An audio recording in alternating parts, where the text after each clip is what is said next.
Come and play the tunes of glory. Raise your voice in celebration of the days that we have wasted in the cafe, in the station, and learn the meaning of existence in fortnightly installments. Come share this golden age. Tony Blair was carried into Downing Street today on a political landslide and on a wave of Labour jubilation. He'd have a majority in the Commons of 179, Labour's best result ever. It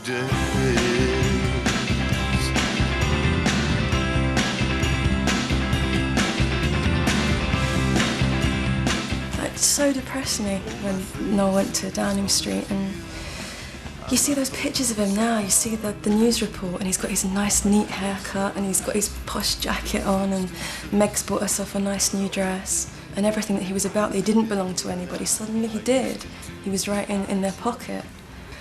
And in that very instant, he was neutered. It was like someone had come along with a knife and just cut his bollocks off. I defy anybody to have an official fucking thing pop on their letterbox, you know, while you're dressed like an Afghan clown fucking at 5 in the morning, you know, off your fucking head on acid and going, it's from the fucking Prime Minister. It's from the Prime Minister. What does it say? He wants us to go around for a fucking... he's inviting us to his house for a drink. And we've got to go then. Fucking right, we've got to go. Were you invited to number 10 Downing Street? No, and I wouldn't have gone anyway.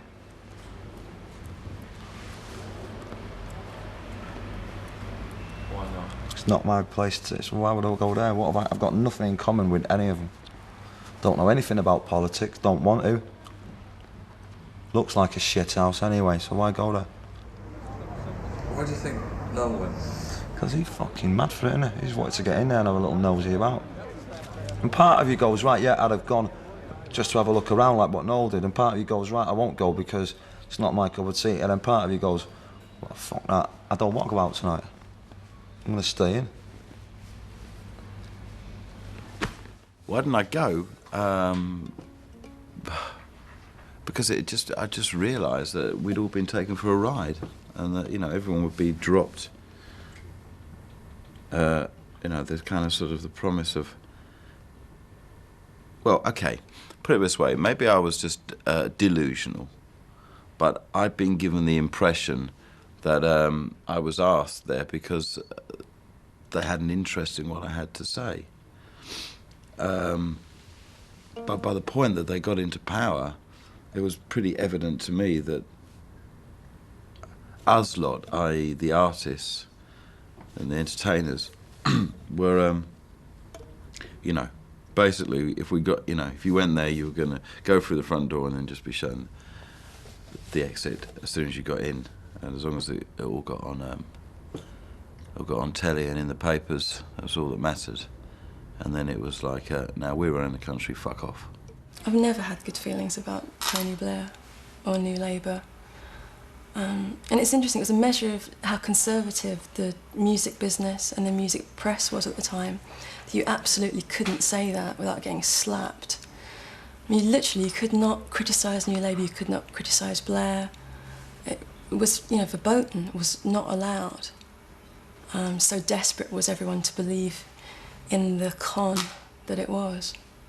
What really pissed me off was when I kind of made a comment about I didn't really understand, or I didn't really feel he could justify sending his kids to private school, or grant-funded, sorry, that's a euphemism.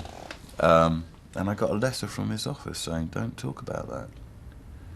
And that was really the end, you know, of my kind of brief flirtation with, you know, which is why when they got in and there was this 5 minutes of thanking everyone who helped promote him, I didn't really feel like I was part of the party. But you know, you can get these CDs nowadays where they sort of play along with it. We'd set up to watch the election all night, and I asked him how he managed to stay up all night, and he leant into me and he said, probably not by the same means you did. And at that point I thought, you fucking smart ass. And he's right, you know. I thought that was hilarious. I had a lot of respect for him after that. But there you go. There you go. The photograph looks a bit shit though, doesn't it?